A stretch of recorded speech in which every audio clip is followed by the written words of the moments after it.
Hello guys, કેમ છો? આજે મને ગુજરાતી કવિ ધ્રુવ ભટ્ટની એક રચના યાદ આવી. રચના છે કેમ છે.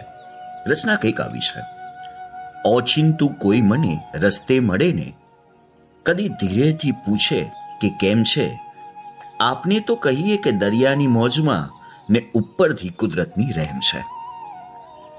મિત્રો, એક જ આ જિંદગીમાં કેટલી જિંદગી જોઈ છે. દુનિયાની કેડી એવી કે તેમાં આપણે આપની જાતને ખોઈ છે. આપણે ખોવાઈ ગયા છે. આપને આપણાપણાતું જડતું નથી, કેમ કે જીવનના ચક્રવ્યૂહમાં આપણે સૌ ફસાઈ ગયા છે.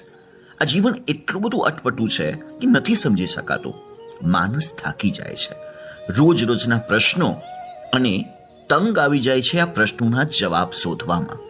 આ બધામાંથી નીકળવાનો એક જ માર્ગ છે, અને તે માર્ગ છે હકારાત્મક અભિગમ.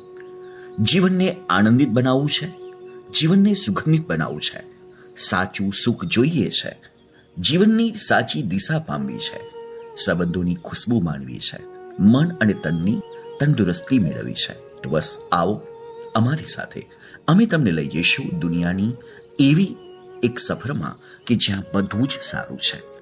રોજ કંઈક નાની વાર્તાઓ સાથે, અને આ વાર્તાઓના બોધ દ્વારા જીવનમાં નવો અભિગમ આવશે. ત્યાં સુધી ગુડ બાય.